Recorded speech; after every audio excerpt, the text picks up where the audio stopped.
약간 그렇게 하더라고. 귀경길이다. 그러니까 이렇게 재단 사람들 이렇게 식구들이 전 세계에 포진되어 있는데 그 사람들이 만날 일이 없잖아. 그냥 한 번씩 만나가지고 커플을 치는 거야. 명절이구나. 명절이야 말 그대로. 오기 전에 이제 전도 다 붙여놓고 이제 막 집도 다 꾸며놓고 차례상도 차려놓고 해야 될 거 아니야. 그걸 하는 팀이 있는데 그 팀 중에서 그럼 차례상 올 때 어떤가 귀경길 열심히 오시라고 그리고 새로운 애들도 여기 또 이더리움 생태계는 또 이제 새로운 자손들도 계속 와야 되는 거잖아. 아, 그치. 새로운 자손들이 오게 만들기 위해서 하는 이니셔티브 중에 하나가 RTE야. 처음 이 데브콘에 오는 사람들을 위한 항공권 지원 프로그램. 그거 나보고 지원하라 그러더라고. 나 한 번도 안 갔잖아. 뭔가 거기는 사실은 돈보다는 사람의 그 명성치나 레퓨테이션이 되게 중요하잖아. 그런 부분들로 봤었을 때는 여기에 참여를 하는 것들이 의미가 있고, 그다음에 뭐 소셜 임팩트적으로 좀 더 감화가 될 수 있는 그런 부분들로는 의미가 있지. 그러면 실제로 우리가 이거를 뭐 말 맞다나 스폰서를 받아야 될 거 아니야. 그럼 이런 스폰서가 어디가 있어? 지금 가장 메인으로 받고 있는 것 중에 하나는 아비트럼 재단이지. 아비트럼. 이더리움 레이어 2, 이제 이더리움의 확장성. 아까 이제 이더리움 메인 네트워크 자체는 탈중앙성과 그다음에 보안성이 굉장히 중요하다고 했잖아. 그게 갖춰지기 위해서는 확장성이 이제 저하되는 경우들이 되게 많아. 이더리움 네트워크 자체의 확장성을 늘리게 되면은 탈중앙성을 줄이거나 아니면 보안성을 줄이거나 이런 페이오프지, 등가교환들이 필요한데, 이더리움 메인넷은 그걸 안 하고 그냥 우리는 탈중앙성과 보안성을 최대한 높이는 걸로 갈게. 너네가 확장성을 높이는 것들을 해.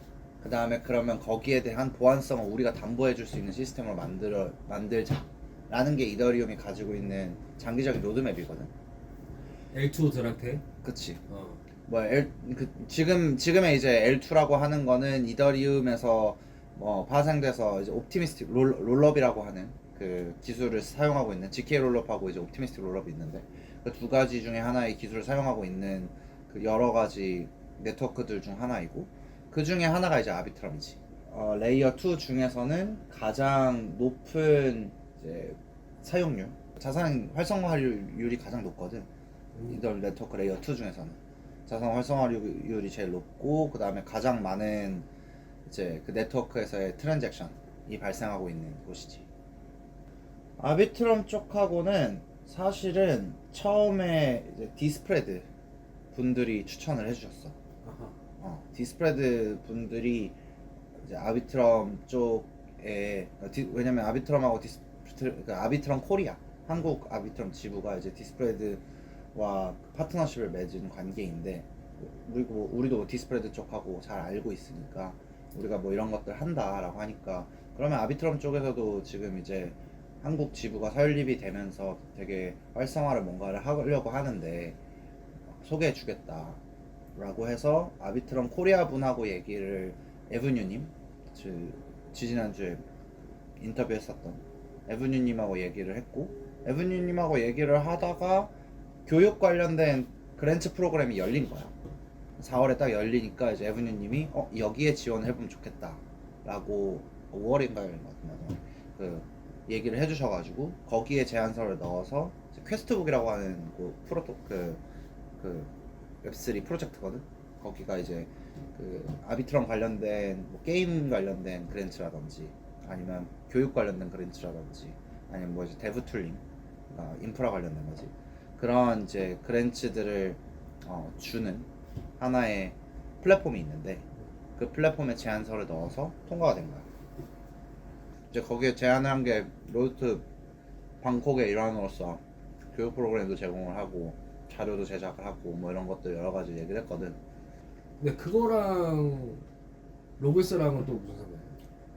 그러니까 교육 그랜트를 받을 때 어떤 교육을 할 건지 어떤 행사를 할 건지 이런 것들 이제 제안서를 넣었잖아. 그 제안서를 이제 로글스로 넣은 거야. 로드 방콕, 정확히 이제 로드 방콕, 우리가 아비트럼 관련된 교육을 할 건데 그 프로그램의 이름이 로드 투 방콕이다. 거기에 취지는 뭐 이런 거고, 포함되어 있는 거는 이런 내용들이 포함되어 있다.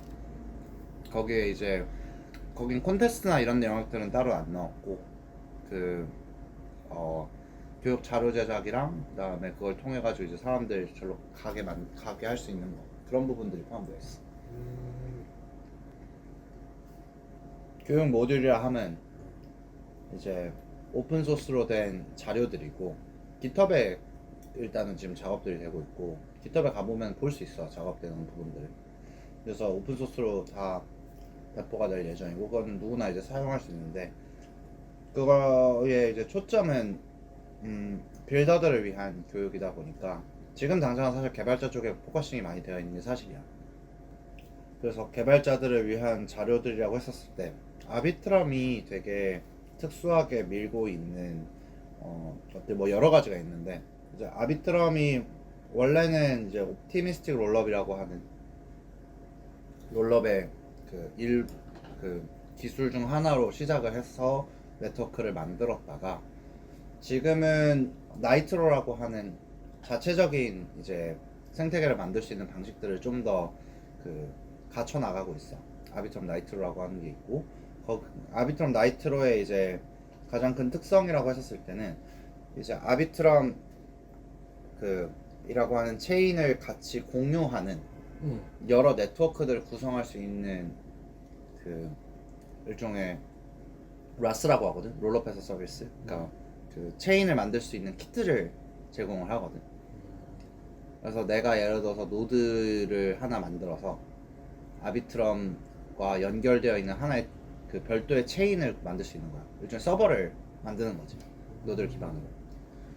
그러면 그 만들어진 체인들은 L3라고 봐야 돼? 그치. L3라고 많이 얘기를 해. L3에 대한 정확한 이제 방법론들이나 이런 것들은 아직은 구상 중이라고 보는 게 맞기는 한데 좀 그러니까 그런 거 같아. 약간 사실 어플리케이션 결국엔 컨슈머 어플리케이션까지 어떻게 가냐라고 했을 때 하나의 사실 어플리케이션은 서버가 엄청나게 많이 필요하단 말이야. 그렇죠. 그 서버를 블록체인이라는 이제 그 가상 환경, 그 버추얼 머신 혹은 내지는 이제 클라우드 환경에 같이 공유를 하고 있는 건데 어플리케이션 자체에서 처리를 하는 서버도 또 따로 필요한 경우들이 많아. 그래서 대부분 이제 D앱을 만들게 되면은 두 개를 같이 써. 웹2 백엔드 그 기존 그 데이터 서버지. 그다음에 블록체인 기반의 이제 데이터 서버 이렇게 두 개를 같이 쓰는데 L3라고 했었을 때는 앱체인이라고 표현들을 많이 하더라고. 원래 코스모스에서 사실은 쓰던 단어인데 이제 특정한 어플리케이션을 위한 서버를 체인의 형태로 만드는 것을 이제 L3로 좀 많이 생각을 하는 것 같아. 그래서 확장성이 담보가 돼서 이제 L3 거기 안에서 이제 정말로 완전 자기 서버처럼 데이터나 이런 것들을 처리를 하고 그걸 다시 L2로 넘겨서 이더리움에 등록을 하는 트랜잭션을 처리를 하는 그런 방식으로 구상을 하고 있는 것 같아. 근데 그것도 아직은 사실 막 정확하게 나와 있는 로드맵이라기보다 뭐 그런 거에 관련된 이제 로드맵들이나 여러 가지가 사실 있기는 해. 뭐 L3는 뭐 이제 프라이빗 체인으로 뭐 만드는 거나 프라이빗 체인이라고 했었을 때는 이제 데이터가 완전 다 공개되지 않은 형태로 만들거나 뭐 이제 여러 가지 방법들을 여러 가지를 얘기를 하더라고. 그건 이제 방법론들의 문제인 것 같은데 어떻든지 간에 이제 더 많은 데이터들을 처리할 수 있는 거 기반 위에 각자 자기만의 뭔가 서버들을 만드는 거나 이런 것들을 위한 형태들로 그걸 할 수 있는 기술 기반들이 나온 거라고 보면 될 것 같아요. 뭐 사고 났나? 아무튼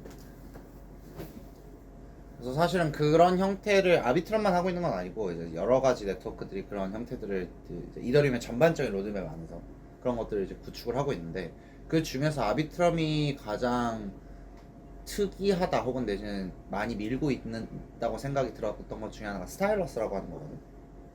이제 스타일러스라고 하는 거는 이제 하나의 SDK인데 SDK라고 하면 이제 소프트웨어 내가 뭔가를 이제 만들 수 있는 개발 도구잖아. 그 개발 도구의 특징이 뭐냐면은 버추얼 머신이 EVM이 아니고 러스트 VM으로 와슨 VM으로 돼 있어. 그래서 EVM 같은 경우에 이제 솔리디티나 그 컴파일링을 할 수 있는 언어가 거기에 한정되어 있다면 와즘 VM 같은 경우에는 사실 컴파일링을 할 수 있는 언어들이 훨씬 더 다양하거든. 기존 뭐 자바스크립트든 뭐든 이제 다양한 언어들이 지원이 가능한데 그 중에서도 이제 러스트를 기반으로 해서 뭔가를 만들 수 있는 환경을 제공을 하려고 하더라고. 나이트로 스택 안에 와즘 VM 스택이 이제 스타일러스로 만든다고 했었을 때 러스트 기반으로 그 컨트랙트를 쓰거나 아니면은 시스템을 만드는 거에 좀 더 집중되어 있고 그거의 목적은 경량화가 가장 큰 것 같아. 용량 효율성이나 아니면 시스템 안정성 관점에서 경량화를 만들어줄 수 있는 환경들을 하려고 그 와즘 VM 기반의 네트워크를 구축하고 있는 것 같아 보였어. 모듈 구성도 뭐 기본적으로 예를 들어서 이제 이더리움 L1과 L2의 소통하는 것을 크로스체인 메시징이라고 하거든. 크로스체인 메시징을 위한 뭐 내용도 일부 들어가 있고 오르비 체인에 관련된 내용도 일부 들어가긴 하는데 그것보다는 사실은 스타일러스와 SDK를 어떻게 활용할 수 있는지에 대한 내용이 좀 많이 주가 될 것 같아.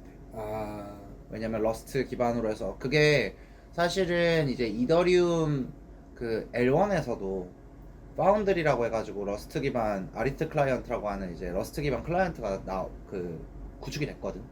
파운드리와 이제 아리트 클라이언트가 있는데 사용을 하는 것들이 좀 많이 늘어나고 있는데 그거와 사실은 스타일러스 기반으로 하는 거가 되게 유사한 지점들이 많아가지고 파운드리나 이쪽하고 그래서 러스트로 뭔가를 하는 것들이 아마 되게 많을 거거든. 왜냐면은 그게 굳이 이더리움 기반이 아니더라도 사실 뭐 코스모스의 코즈마즘이라든지 솔라나라든지 솔라나 SVM이나 아니면 니어 VM이라든지 뭐 무브 같은 경우에는 이제 무브 언어가 러스트 언어는 아니라서 하는데 뭐 어떤 기반이 러스트 언어 기반이라고 하기는 하더라고. 무브 내가 다는 못 봐서 모르는데 그래서 그런 것들을 쭉 전반적인 걸 이해를 하는 데 있어서 러스트 언어가 되게 많이 쓰이고 있어서 아마 이걸 통해 가지고 러스트로 뭔가를 만드는 것들을 실습하는데도 되게 도움이 되지 않을까 싶어. 그럼 제목을 굳이 꼽자면은 뭐라고 할 거야? 뭐 여러 가지가 다 포함되어 있어서 아비트럼 교육 모듈이라고 하기는 했는데 가장 중점적인 내용은 스타일러스 러스트 컨트랙트 작성법 쪽일 것 같아. 그게 뭐 하는 거고? 러스트로 이더리움 스마트 컨트랙트 작성하는 거.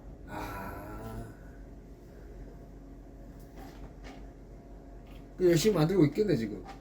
지금 만들고 있지. 다 먹었네? 응, 다 먹었네. 그만하자. 그래?